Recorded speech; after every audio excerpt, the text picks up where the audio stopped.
이번 학습을 통해 여러분은 금융 소비자의 권리에 대해 이해하여 설명할 수 있고, 금융 소비자 보호를 위해 금융회사가 준수할 내용에 대해 이해하여 금융 피해를 입었을 때 구제 방법을 알고 이용할 수 있습니다. 1. 금융 소비자 보호의 개요. 금융시장에서는 금융회사가 금융상품을 판매하고 금융소비자는 이를 이용하는 금융거래가 일어납니다.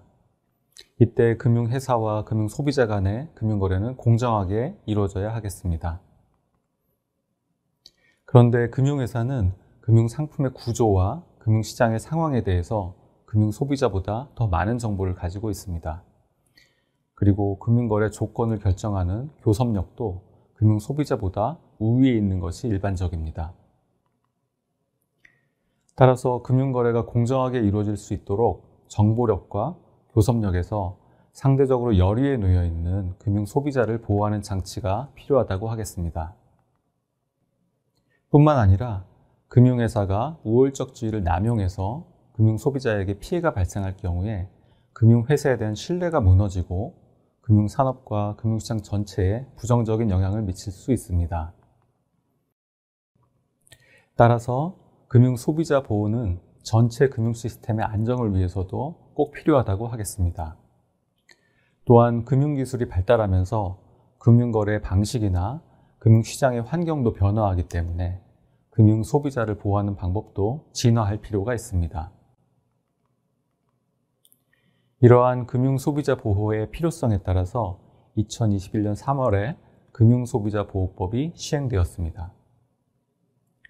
이 법에서는 금융상품 판매업자 등의 영업에 관한 준수사항, 그리고 금융소비자의 권익보호를 위한 금융소비자 정책, 그리고 금융분쟁조정 절차 등에 관한 사항을 정하고 있습니다. 금융소비자보호법에서는 금융상품을 예금성 상품, 투자성 상품, 보장성 상품, 그리고 대출성 상품으로 분류하고 있습니다. 예금성 상품은 은행, 예금 등 원금이 보장되고 이자 수익이 발생하는 상품을 말합니다. 투자성 상품은 펀드 등 원금이 보장되지 않고 투자 손익이 발생하는 상품입니다. 보장성 상품은 보험료를 납입하고 장래에 보험 사고가 발생할 경우에 보험금을 받는 상품이 되겠습니다. 대출성 상품은 먼저 돈을 빌려서 사용한 후에 나중에 원금과 이자를 상환하는 상품입니다. 금융소비자보호법에서는 금융상품 판매업자를 세 가지로 구분하고 있는데요.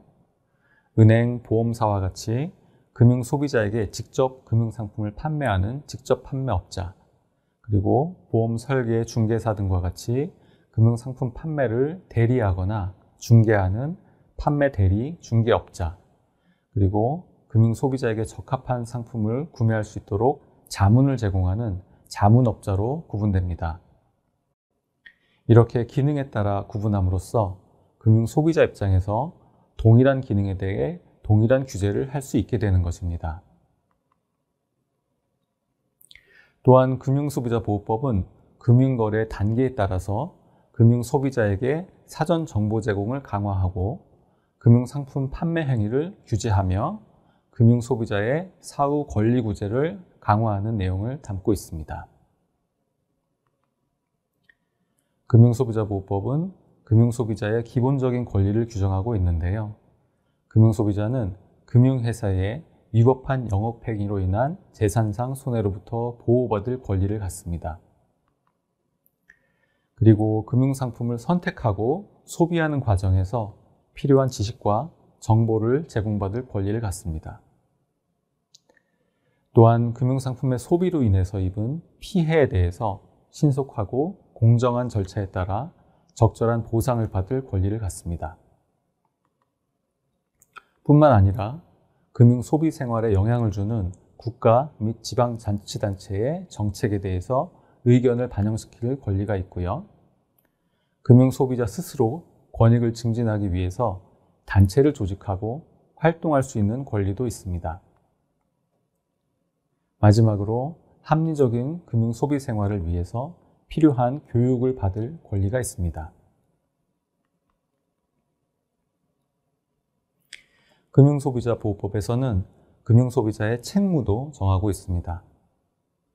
금융소비자는 금융회사와 더불어 금융시장을 구성하는 주체임을 인식하고 금융상품을 올바르게 선택해야 합니다. 그리고 금융소비자의 기본적인 권리를 정당하게 행사해야 하겠습니다.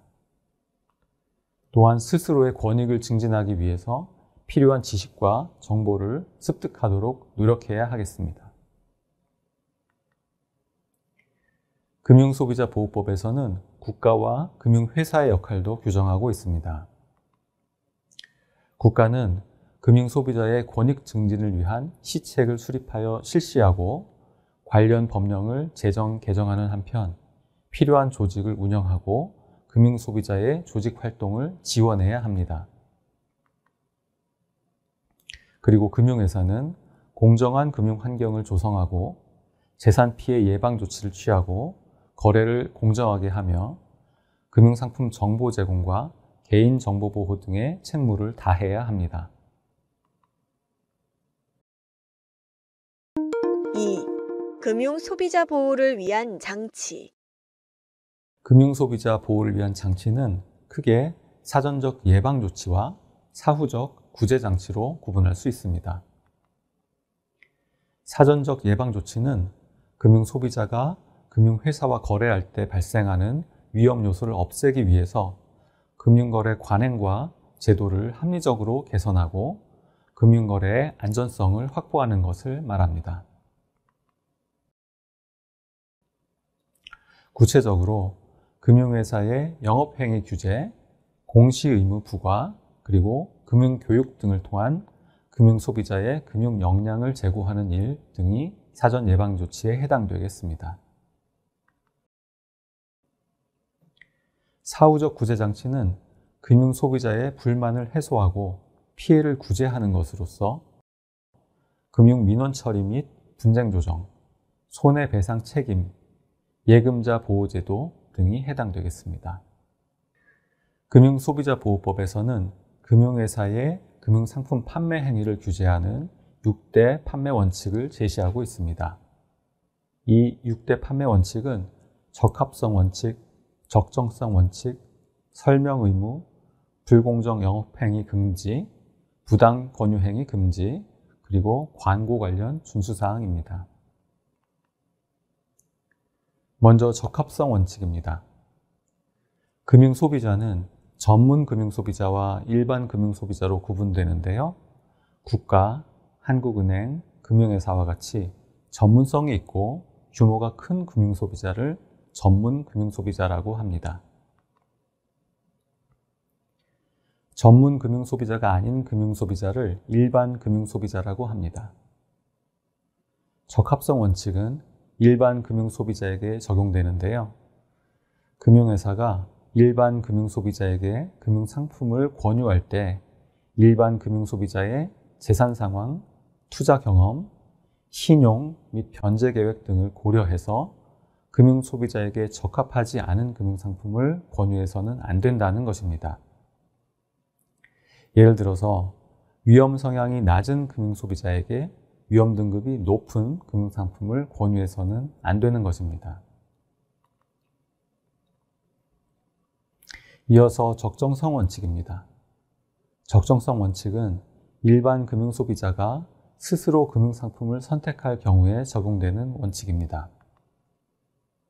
이 경우에도 금융소비자의 재산 상황, 투자 목적과 경험 등 관련 정보를 파악해서 금융소비자에게 적정하지 않은 금융상품이라고 판단되면 그 사실을 금융소비자에게 알려줘야 합니다. 세 번째로 설명 의무입니다. 금융회사는 금융상품을 충분히 이해하고 중요한 사항을 설명해야 하는 의무를 갖습니다. 이때 중요 사항을 거짓으로 설명하거나 왜곡, 누락해서 설명해서는 안 되는 것입니다. 금융소비자가 이해할 수 있도록 설명해야 하고 금융소비자가 이해를 하였다는 것을 확인받고 핵심 설명서를 교부해야 합니다. 금융소비자는 금융회사의 설명과 제공된 정보를 통해서 금융상품을 잘 이해하고 나서 서류에 서명해야 하겠습니다. 금융상품의 종류에 따라서 금융소비자가 알아야 하는 중요 사항이 조금씩 다릅니다. 예금성 상품의 중요 사항은 상품 내용과 이자율, 수익률 등이 있습니다. 투자성 상품의 중요 사항은 상품의 내용, 투자에 따른 위험, 위험 등급, 수수료 등입니다. 보장성 상품의 중요 사항은 상품 내용, 보험료, 보험금 지급 제한 사유, 보험금 지급 절차, 위험 보장의 범위, 위험 보장 기간 등입니다. 대출성 상품의 경우 상품 내용, 상환 방법, 담보, 부담 총액, 계약 해지 사항 등이 중요 사항입니다. 제휴 상품의 경우 연계, 제휴 서비스 등의 내용과 이행 책임에 관한 사항, 연계, 제휴 서비스 제공 기간 등이 중요 사항입니다.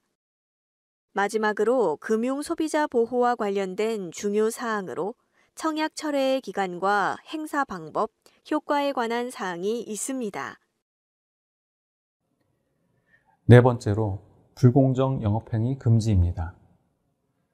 불공정 영업행위는 금융회사의 우월적 지위를 이용해서 금융소비자의 권익을 침해하는 영업행위를 말합니다. 금융회사는 금융소비자가 대출을 받을 때 구속성 상품 또는 끼어 팔기와 같이 다른 금융상품을 계약하도록 강요해서는 안 됩니다. 또한 부당한 담보, 연대 보증을 요구하거나 대출금 상환 방식을 강요하고 부당한 중도상환 수수료를 부과해서도 안 됩니다. 또한 업무와 관련하여 편익을 요구해서 제공받거나 연계, 제휴 서비스를 부당하게 축소하거나 변경해서는 안 됩니다. 다섯 번째로 부당 권유 행위 금지입니다. 부당 권유는 금융소비자가 금융상품을 오인하거나 잘못 이해할 수 있도록 하는 행위를 말합니다.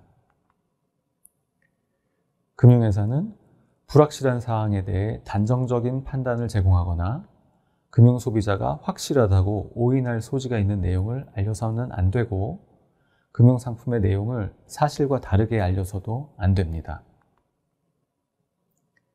또한 금융상품의 가치에 중대한 영향을 미치는 사항을 알리지 않거나 객관적인 근거 없이 다른 금융상품과 비교해서도 안 됩니다.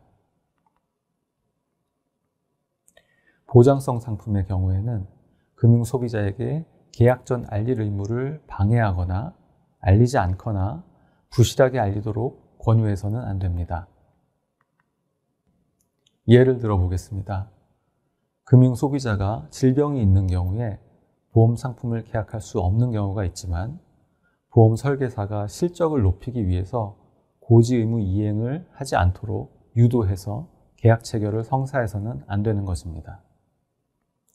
투자성 상품의 경우에는 금융소비자가 원하지 않는 방문이나 전화를 하거나 계약 체결을 거절하였는데도 계속 권유하는 행위를 해서는 안 됩니다. 투자성 상품의 경우에는 금융소비자가 원하지 않는 방문이나 전화를 하거나 계약 체결을 거절하였는데도 계속 권유하는 행위를 해서는 안 됩니다. 적합성, 적정성 원칙과 관련해서 금융소비자가 자신의 정보를 조작하도록 유도해서도 안 되고 금융소비자가 적합성 원칙의 적용을 원치 않는다는 동의를 받아서도 안 되겠습니다. 마지막으로 광고 규제인데요. 금융소비자가 금융상품의 내용을 오해하지 않도록 명확하고 공정하게 전달해야 한다는 것입니다. 광고에는 금융회사의 명칭과 금융상품의 내용을 반드시 포함해야 하고 금융상품 설명서와 약관을 읽어볼 것을 권유하는 내용이 포함되어야 합니다. 한편 광고에서 대리 중개업자나 연계 제휴 서비스 업자를 부각시켜서 소비자가 직접 판매업자로 오인하게 만들어서는 안 됩니다. 그렇다면 금융회사가 판매행위 규제를 위반했을 때 어떤 제재 조치를 받게 될까요? 금융회사가 판매행위 규제를 위반한 경우에 금융소비자는 위법계약 해지권을 행사할 수 있습니다. 금융당국은 금융회사에 대해서 판매 제한 명령, 징벌적 과징금 및 과태료를 부과할 수 있습니다. 또한 설명 의무 위반에 따른 손해배상 청구 소송에서는 고의 과실의 입증 책임을 금융회사에게 지우고 있습니다. 금융 소비자의 선택권을 확대하기 위한 철약 철회권이 보장되고 있습니다. 금융 소비자가 금융 상품 계약을 철회하는 경우 금융회사는 이미 받은 금전 재화 등을 반환하여야 합니다. 청약 철회권은 대출성, 보장성 상품에 원칙적으로 모두 적용되고 투자성 상품의 경우에는 비금전 신탁계약, 고난도 펀드, 금전 신탁계약, 투자 일임 계약에 적용됩니다. 대출성 상품은 14일 이내, 보장성 상품은 15일 이내, 그리고 투자성 상품은 7일 이내에 행사할 수 있습니다.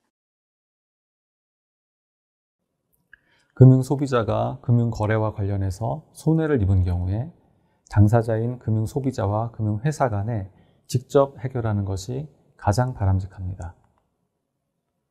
우선 금융소비자는 금융회사에 소비자 불만 접수 창구를 통해서 이의를 제기하고 금융회사가 피해를 구제하는 방안을 찾는 것이 일반적인데요.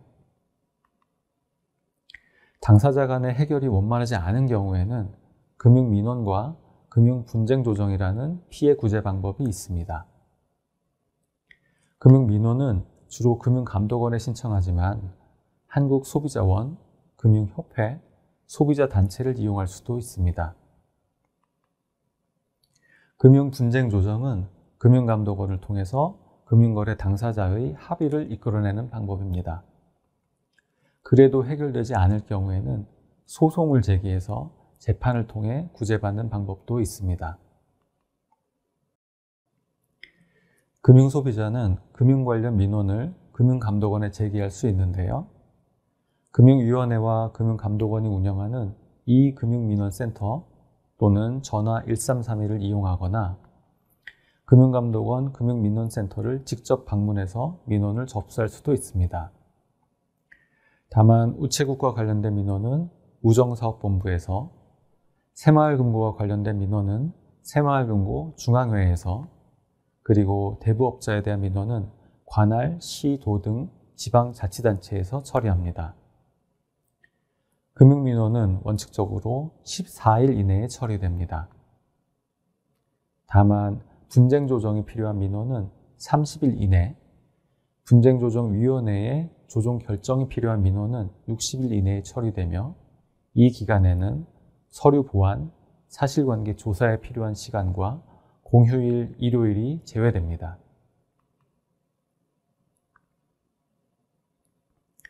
금융분쟁조정이란 금융소비자와 금융회사 사이에 분쟁이 있을 경우에 금융감독원이 조정 의견을 제시하고 당사자가 수락하여 합의하도록 하는 금융소비자 피해 구제 방법입니다. 금융분쟁조정에 관한 사항을 심의 의결하기 위해서 금융감독원 내에 금융분쟁조정위원회라는 법적 기구를 두고 있습니다. 금융분쟁조정위원회는 30일 이내로 구성되는데요. 판사, 검사, 변호사, 소비자보호단체 임원, 금융회사와 금융관계기관에서 15년 이상 근무 경력이 있는 자, 금융전문가, 전문의 등으로 구성됩니다. 금융분쟁의 당사자가 금융분쟁조정위원회의 조정 결정을 수락하게 되면 재판상의 화해와 같은 효력이 발생하므로 결과를 이행하지 않을 경우에 강제 집행을 할 수 있고 당사자는 소송을 제기할 수 없게 됩니다. 분쟁조정 소송 과정에서 금융소비자를 보호하기 위한 장치가 금융소비자보호법에 새로이 마련되었습니다. 소송중지제도는 분쟁조정이 신청된 사건에 대해서 소송이 진행 중일 경우에 법원이 그 소송을 중지할 수 있는 제도입니다. 조정 이탈 금지 제도는 금융소비자가 신청한 2천만 원 이내의 소액 분쟁은 분쟁 조정이 완료될 때까지 금융회사가 소송을 제기하지 못하도록 하는 제도입니다. 그리고 자료 열람 요구권은 금융소비자가 분쟁 조정이나 소송에 대응할 목적으로 금융회사에 자료를 요구하면 금융회사는 이에 응해야 한다는 것입니다. 다만 금융회사의 영업비밀을 현저하게 침해할 우려가 있는 경우에는 거절되거나 제한될 수도 있습니다. 금융소비자의 손해가 금융분쟁 조정으로도 원만히 해결되지 않을 경우 민사소송을 제기할 수 있는데요.